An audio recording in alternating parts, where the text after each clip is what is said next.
Welcome to Madlik. My name is Geoffrey Stern, and at Madlik we light a spark or shed some light on a Jewish text or tradition.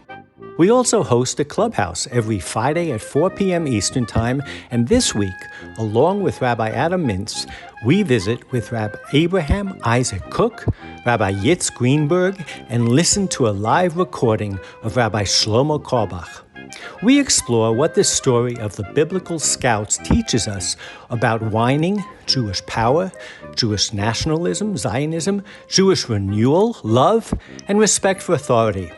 So gird your loins and take a deep breath as we get guts.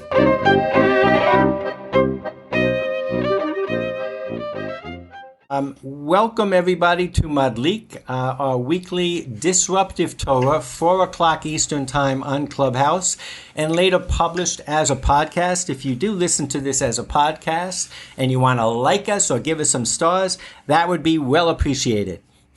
In any case, today we are going to discuss, many times when it comes to a Parsha, we have to decide what part of the Parsha are we going to discuss.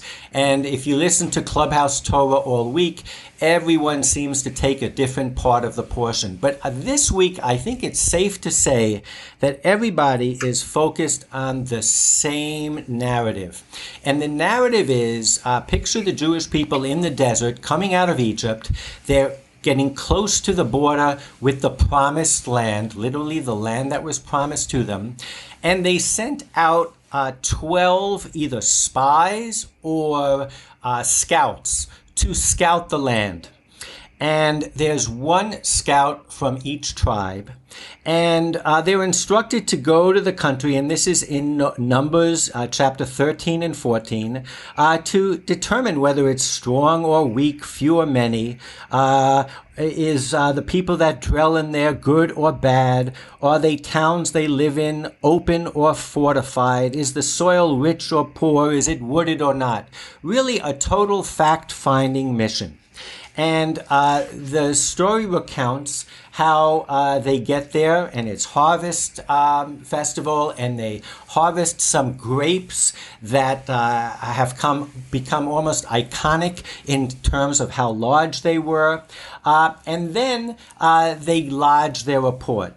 And 10 of them say, "We came to the land you sent to us. It does indeed flow with milk and honey, and this is its fruit." And they show them the grapes.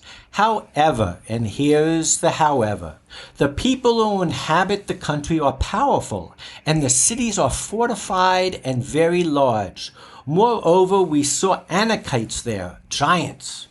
And they go on, as they're talking, the other two was Joshua and a guy named Caleb, and he hushed the people before Moses, and he said, "Let's just go up. We shall gain possession of it." So Joshua and Caleb were enthusiastic about going ahead to the promised land. But they continued speaking, and they said, "We cannot attack that people, for it is stronger than we. It is one that devours its settlers. Eretz, ochelwet, yoshveha, a land that literally eats its inhabitants." And then they go back and they say the final punchline. And it says, "And we looked like grasshoppers to ourselves, and so we must have looked to them."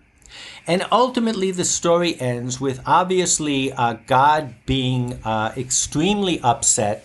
Here is a people that he took the trouble of redeeming from slavery to freedom, and it ultimately is mired in a slavery, exile mentality and can't make the switch.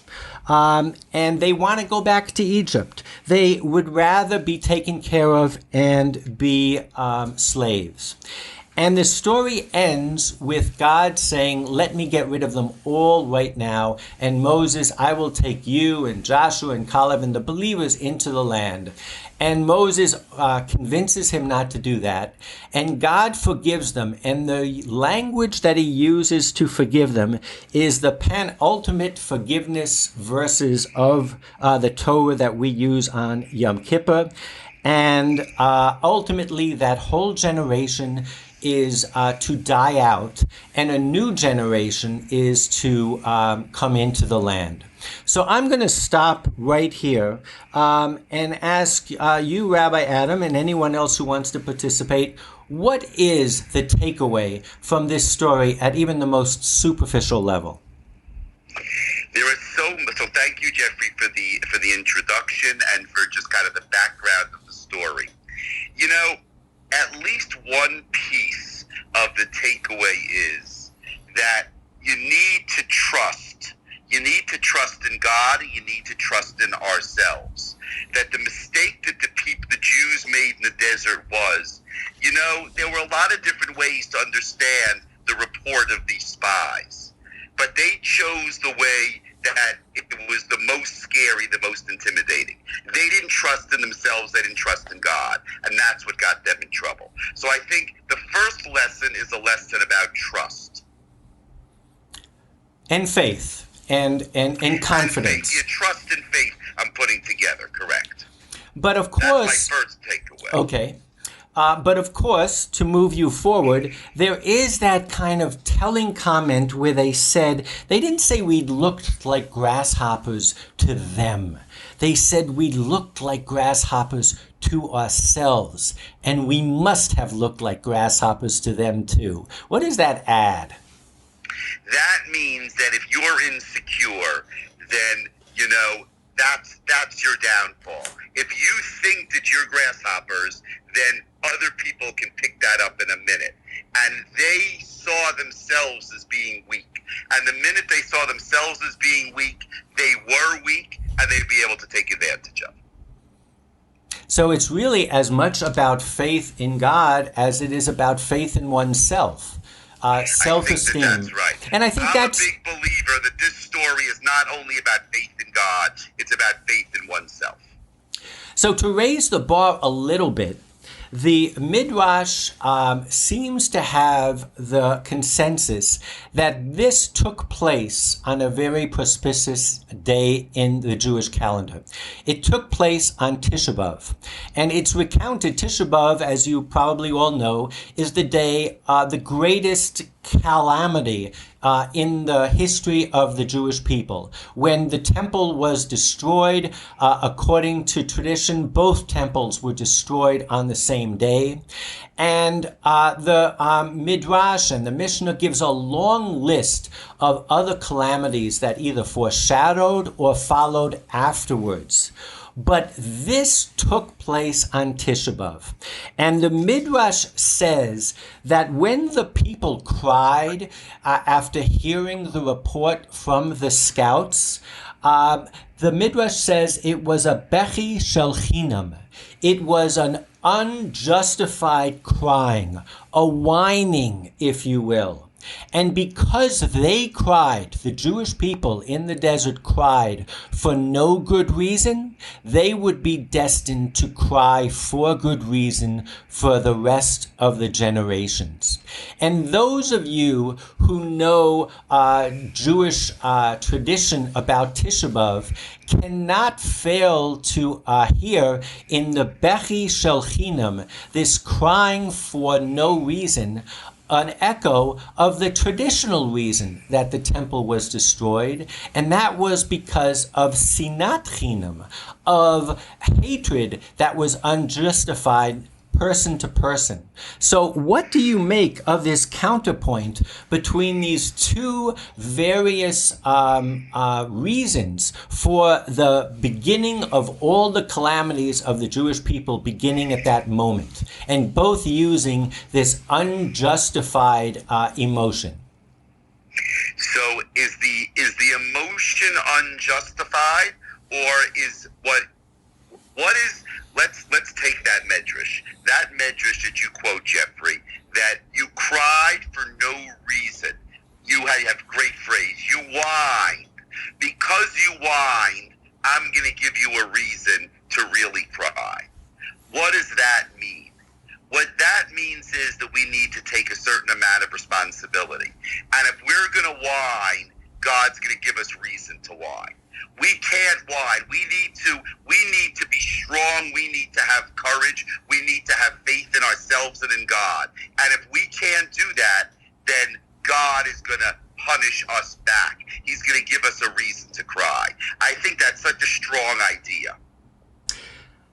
And then all that is true, but I want to set it up as a counterpoint to sinat chinam, to blaming the destruction of the temple on the sins of the Jews. And what I'd love to do is to paint a picture that was inspired to me by Rav Abraham Isaac Kook, the first chief rabbi of the state of Israel, who actually took this midrash of baseless crying. And remember, this is an ultra-Orthodox rabbi who breaks with the rest of the ultra-Orthodox, who believe that it is not up to man, it is not up to us to fabricate our fate and to take our land and to take the initiative. And he says, no, absolutely not. That it is ours and it is our responsibility not to be small, but to be great. And this baseless whining, if you will, was the core of not only the narrative that we're reading about this Shabbat in this Parsha, but is the core of the narrative of exile, of diminution, of oppression of the Jewish people through the ages. And I think if you add on to that context, part of that context is that the Jewish tradition for 2,000 years of exile said that the Jewish people were exiled because they did something wrong. And this was something that was begun by the Jews themselves in the prophets, Jeremiah and others, but clearly something that was literally embraced by the non-Jews, who said, if you are stateless, you must be deserving of this punishment. And so in a sense, this baseless whining, this baseless diminution of yourself, I think is a counterpoint, and I want to focus less on the sin of hatred one against another, and more on the fact of it's a sin that's keeping us away, and that somehow we have to do something, maybe go to synagogue and pray, as opposed to taking our future into our hands and doing what Joshua and Caleb said, which is let's get up and go and take this land. Do you see that counterpoint, Rabbi? That's a very interesting counterpoint, and that's the theme. That's really the lesson of the whole story. The counterpoint is the lesson. I think that, right? I think so. It's one also of sadness and joy. And so Rav Kook, when he describes this, he describes it in the context of we should be rejoicing on Tisha B'Av, because one day Tisha B'Av is going to be the happiest day, and that day will happen when we take our fate into our own hands. So he really does make a full... I want to know what that means, taking faith into our own hands. What does that mean to you? So... I'd like to move forward to answer that question to another a theologian who's actually still alive named Yitz Greenberg. And Yitz Greenberg talks about the third era of Judaism. And he actually describes that before the Holocaust, we lived in a world where we were waiting for divine redemption. And we were waiting for trying to make ourselves purer so that we would deserve a divine redemption. And he says after the Holocaust, many people would want to talk about the Hester Panim, the fact that God's divine presence was hidden. And he says that's the wrong syntax. He talks about after the Holocaust, we now have to talk about was man missing. And that man now has to take into his or her own hands their future. That's his takeaway from the absence of God, which is the positive flip side of that, which is the ultimate responsibility for the presence of man. What do you make of that? Let me turn it back to you, Geoffrey. What do you think about Yitz Greenberg's comment? Well, I agree with him very much. And when I kind of felt it in my gut, because I truly believe that the renaissance of the Jewish people and the revival of the state of Israel is not simply like the Meraglim, the Scouts, a story, an episode. I think it is the essence of the culmination of Jewish history. And so I try to make sense of it in terms of the arc of Jewish history. And actually, Greenberg talks in terms of what happened after the Holocaust, in terms of the UN and human rights and national movements and all that. He makes the context even larger, but it really does speak to me. And it speaks to me in a sense that is core to who I am as a proud Jew. So it really does resonate. I think it's a fantastic argument by Yitz Greenberg, and maybe what makes it the most powerful is it is kind of surprising. You wouldn't have expected it. In terms of who Yitz Greenberg is as an Orthodox Jew. Yeah, correct. I mean, I think, in a sense, what we're talking about is not something that we're kind of creating out of nothing. The truth is that Rav Kook, and especially, but also Yitz Greenberg, coming out of an ultra-Orthodox background, saw it. They saw the real tension between the Judaism of the Galut, of the exile, and a new Judaism born of after the ashes, so to speak, and the revival of the Jewish nationalist dream. It lived itself out. In other words, and I also came from a very ultra-Orthodox background, and these are things that you study and you learn. They're very much alive. This sense of, you talk about trust. It's a different type of trust and faith. It's a faith that God will take care of us. God will provide the answer. And it's ultimately one that I think I really do feel like I have to reject. And it's not almost a nostalgic old faith as opposed to a new one. It's a new faith that has an emphasis and an imperative to it. Yeah, that idea of a new faith, I think, is very, very powerful. And that's really what Yitz Greenberg is talking about, is that we have to create for ourselves a new faith. And that new faith is a faith that requires a tremendous amount of strength and courage. Can you imagine creating a new faith? Well, it's something that's so counter to everything that we were brought up with in our very Orthodox backgrounds, isn't it?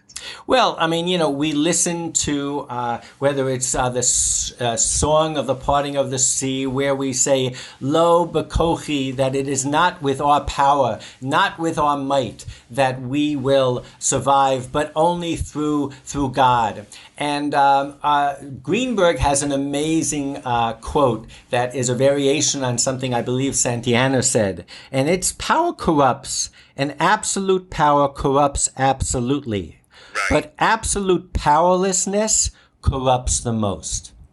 And I think what he was saying here is the powerlessness, the lack of willingness to accept one's own faith, to accept power, to be a victim, to be a martyr, to play that role is really antithetical to the world and the renewal of Judaism and the state of Israel that we see. And I think it comes up in our discussions today, and I'm not preaching to anyone, I'm preaching to myself here.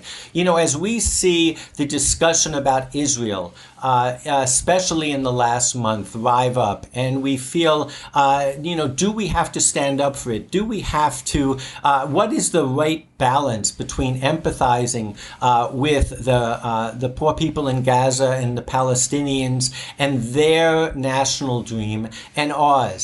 And I think that part of what this message told me this week as I studied it and as I read it is you can care for other people, but you first have to care for yourself. You have to be in touch and understand your national dream before you can embrace someone else's national dream. You have to respect yourself. You can't be a grasshopper or a cockroach. That was the message I took away, and literally, I was on the fence in terms of, let this pass, and do we really need to stick up for ourselves and make a scene? And the takeaway from this parsha is that, if not us, who then?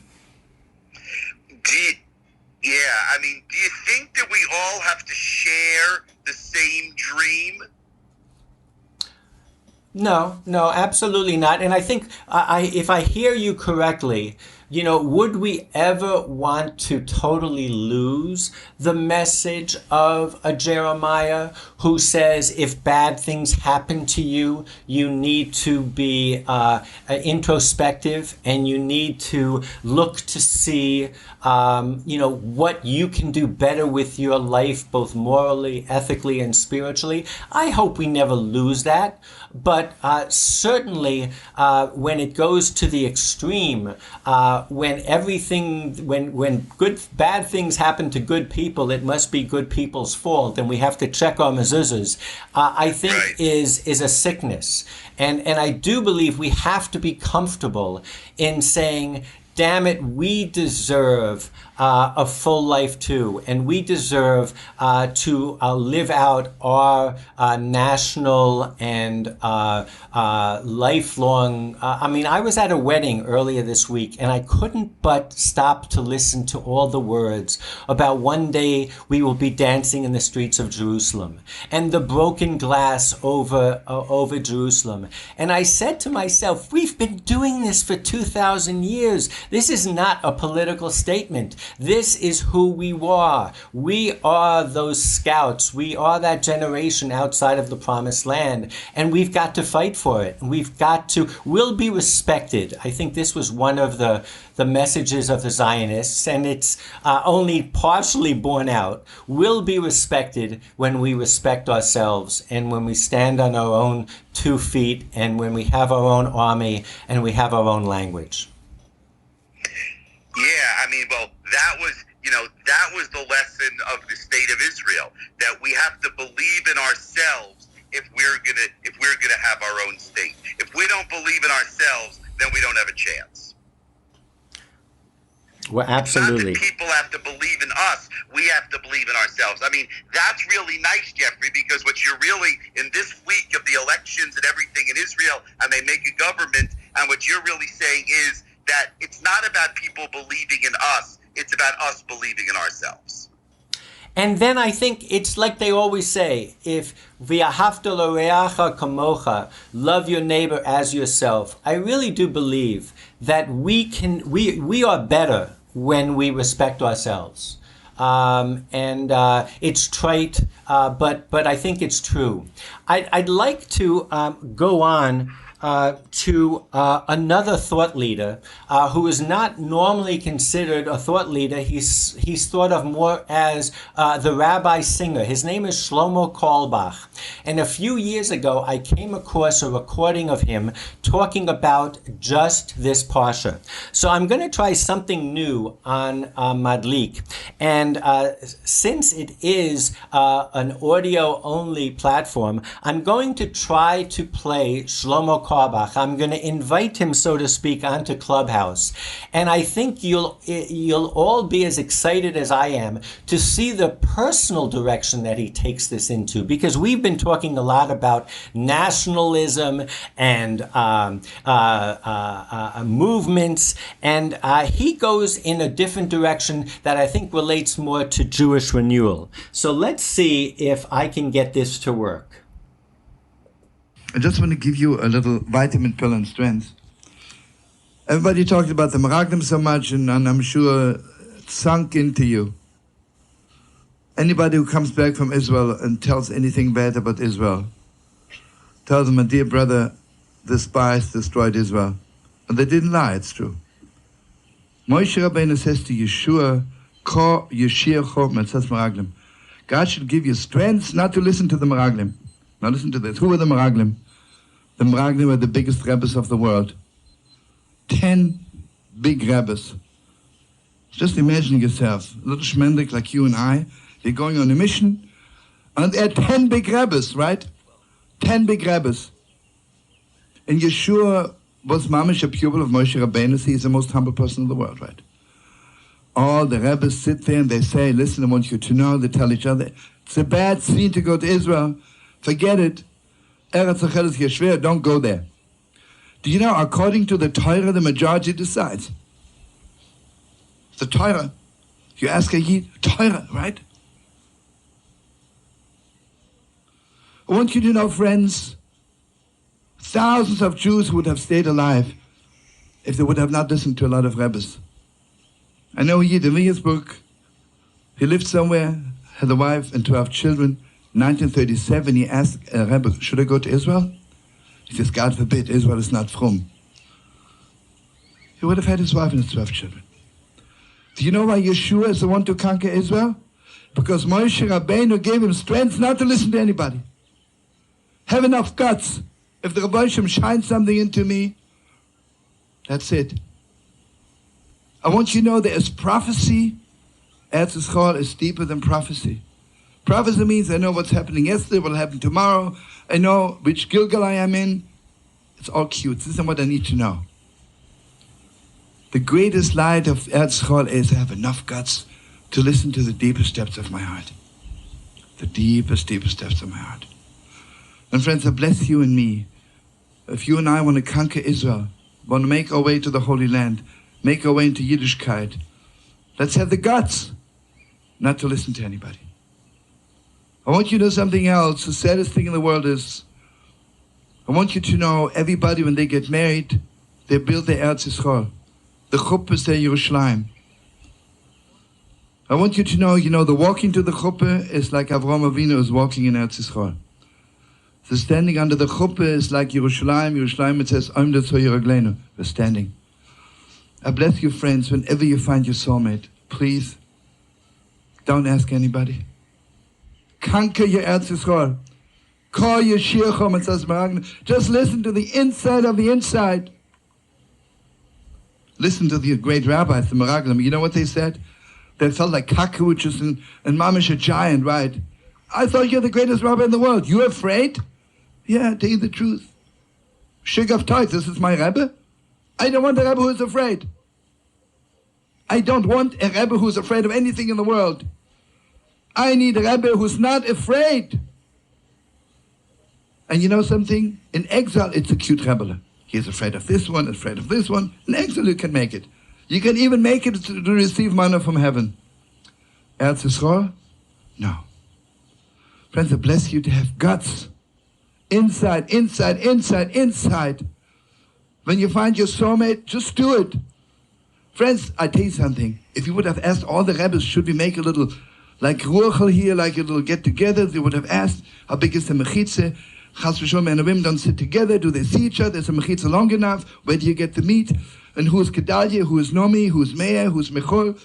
Forget me, I'm Treif anyway. And they would say, Chas v'sholom, you're not permitted to do it. In the meantime, Baruch Shem, Gedalia has the privilege of bringing together hundreds, thousands of people. Okay, friends, good Shabbos, good Yom Tov. And I bless you to make it Eretz Yisrael this summer. Don't ask questions, just go. Good Shabbos, good Yom Tov. Yeah. So, had you heard that before? Amazing. First of all, Geoffrey, I want to tell you that was amazing. Thank you. I was blown away. And by the way, it's edited. He also talks about women learning Torah. And he says, are we going to ask a Rebbe if we can study Torah? Women can study Torah. It's really, it bridges the divide to the personal spiritual growth. And it bridges the divide to renewal of Judaism. And I was just blown away by it. So I just today came from a funeral of a Holocaust survivor. and her name is Esther Pedicile, and she was 95, and she had guts. And if we're talking about guts, I think that we have to definitely think to people like her who are survivors. They're not victims, they're survivors. And when her children spoke, they talked about her love of fashion and style, and they said that was her not her revenge, but her a way of living. She wanted to live her life to the fullest, and as much as she could, she showed that she was in the camp of Joshua and Caleb. I just think that the lesson is really universal at the end of the day. It's a lesson for us personally. It's a lesson for every people who wants to renew their future and get to their promised land. But it's certainly a lesson for us, and I think we should never whine, and we should only choose to conquer what we can conquer, and to think highly of ourselves, and to listen only to ourselves, not to listen to others. What a powerful idea. Yeah, I when he kept on saying over and over again, I don't need a Rebbe who's afraid. It was very powerful, and really powerful. He touched tens of thousands of people with his music, but also with the message of renewal and renewal Judaism. And as you said before, what our promised land is open to interpretation.